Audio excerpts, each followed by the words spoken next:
الحمد لله رب العالمين، الصلاة والسلام على سيد الأنبياء والمرسلين وعلى آله وأصحابه أجمعين.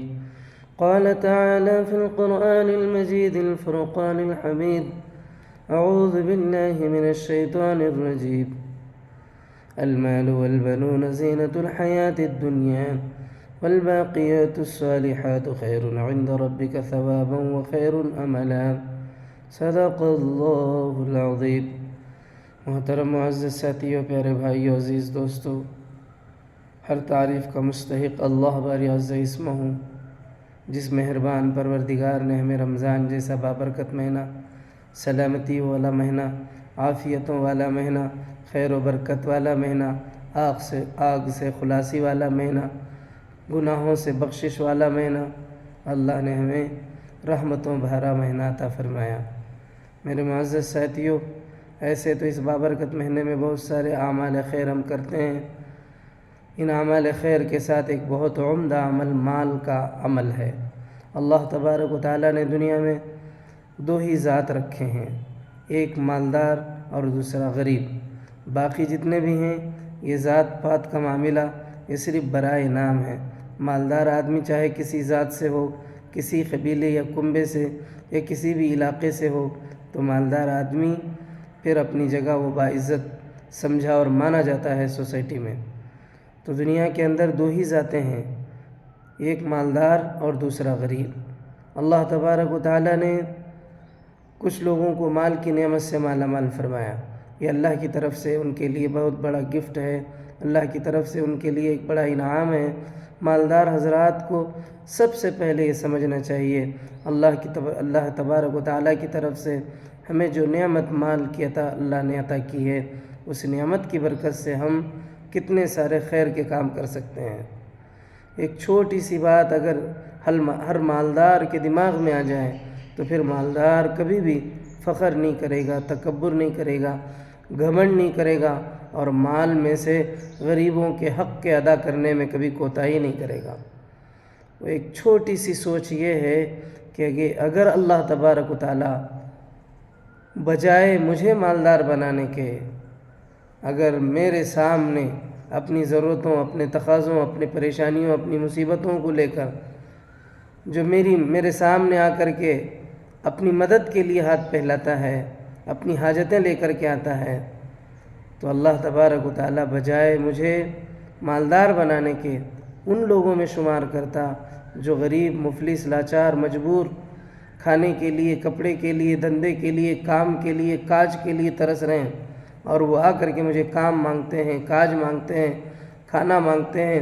غریبی اور مفلسی کی وجہ سے مجھ سے جو ہے ضرورتیں اور اپنی حاجتوں کا تقاضا لے کر کے آ کر ہمارے سامنے، یعنی مالداروں کے سامنے اپنی ضرورتوں کا تقاضا لے کر کے جو ہے ہاتھ پھیلاتے ہیں.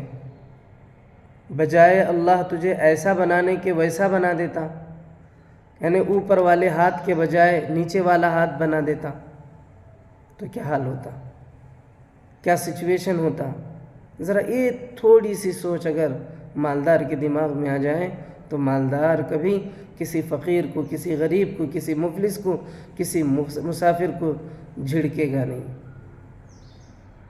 جس گھر کے آنگن میں امیری کے شجر لگتے ہیں اس کا ہر عیب ہنر معلوم ہوتا ہے.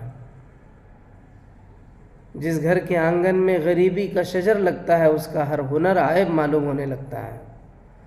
مالدار ہے تو بس ہے، اس کے سارے عیبوں پر پردہ پڑ جاتا ہے. تو یہ اللہ تبارک و تعالیٰ نے جو مال کی نعمت سے انسان کو مالا مال کیا ہے، اور مال والا یہ سمجھتا ہے کہ یہ میری محنت سے، میری طاقت سے، میرے ایجوکیشن سے، میری نوکری سے، میری فیکٹری سے، میرے محنت اور میری جفا کشی سے میں نے یہ دولت کمائی ہے. نہیں، آپ کو یہ اتنی چھوٹی سی تھیری آپ کیسے مس ہو گئی. اگر محنت کرنے سے مالدار ہونا ہوتا تو ہم سب سے زیادہ، مالداروں سے زیادہ، پتھر پھوڑنے والے، گڑھے کھودنے والے، صبح سے شام تک جو ہے محنت کرنے والے وہ لوگ جو جانوروں سے بھی زیادہ جو ہے تھک جاتے ہیں، اس سے بھی زیادہ بری طرح سے اپنے آپ کو تھکا دیتے ہیں، یعنی اتنا محنت کرتے ہیں کہ جانور بھی اتنی محنت نہیں کرتا، بعض انسان اتنی زیادہ محنت کرتے ہیں، تو پھر وہ لوگ کیوں مالدار نہیں ہوئے؟ ان لوگوں کے معاملہ تو اتنا برا ہوتا ہے کہ بیچارے صبح سے شام تک محنت کر کے شام میں انہیں پینے کے لیے 100 روپے میسر نہیں آتے۔ اگر محنت، اگر جفا کشی اور آپ کی ڈگری، آپ کا دکان، آپ کی فیکٹری اور آپ کی عقل، آپ کا ٹیلنٹ مالدار بنانا ہوتا تو آپ سے زیادہ ٹیلنٹڈ، آپ سے بڑی ڈگریاں لیے ہوئے، آپ سے زیادہ محنت کرنے والے دنیا میں گلیوں میں، روڈوں میں، فٹ پاتھوں میں، بہت سارے چائے ہوٹلوں میں آپ کو سر میں جتنے بال ہیں اتنے مل جائیں گے۔ مگر اس سے معلوم ہوا کہ آپ کی ڈگری، آپ کی محنت، آپ کی عقل، آپ کی سوچ، آپ کا وچار آپ کو مالدار نہیں کیا۔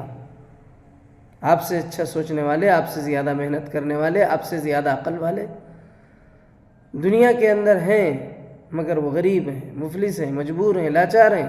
مگر اللہ نے آپ کو مال کی نعمت سے مالا مال کیا، تو اس کا مطلب یہ ہے اللہ کا عطیہ ہے، اللہ نے دیا ہے۔ اللہ چاہتے تو آپ کی محنت کے باوجود بھی آپ کو مال میسر نہیں آتا، آپ کی ڈگری کے باوجود آپ کو نوکری نہیں ملتی۔ کتنے ایسے لوگ ہیں جو بڑی بڑی ڈگریاں لیے ہوئے بے روزگار ہیں۔ تو میرے معزز ساتھیوں، مال اللہ کی ایک بڑی نعمت ہے۔ اللہ نے جنہیں مال سے نوازا ہے، مال کی نعمت سے جن کو اللہ نے نوازا ہے، ان مالداروں کو یہ سوچنا چاہیے اللہ کی اس نعمت کی قدر کریں، اس کا احترام کریں۔ یہ نہ سمجھیں کہ یہ میری محنت کی وجہ سے ہے۔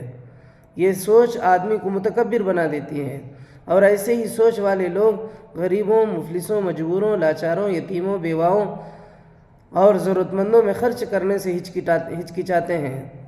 وہ اپنا مال کنجوساگی کی وجہ سے، یعنی پسناری پن کی وجہ سے وہ غریبوں میں دینے کے لیے تیار نہیں ہوتے۔ وہ یہ سمجھتے ہیں کہ یہ سب کچھ میرا ہے، میری محنت سے، میری عقل سے، میری صحیح و کوشش سے، میری نوکری سے، میری فیکٹری سے یہ آیا ہے۔ وہ یہ نہیں کہتا کہ میرے رب نے مجھے دیا ہے، میرے رب کا احسان ہے۔ احسان مندی کا خیال، احساس اس کے دل سے چلے جائے گا، متکبر ہو جائے گا، گھمنڈی ہو جائے گا، اور اس کی وجہ سے وہ کنجوس بن جائے گا۔ اور اس کا کنجوس پن اسے جو ہے، جیسے حدیث پاک کا مفہوم ہے، بہت سارے ایسے بخیل ہیں جو جہنم سے قریب، جنت سے دور ہو جاتے ہیں۔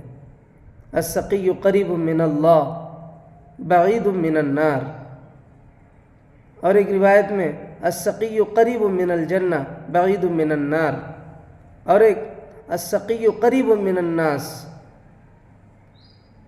سقی کی تعریف میں ایسی بہت ساری روایتیں ملتی ہیں جو دل کھول کر اللہ کی راہ میں خرچ کرتے ہیں۔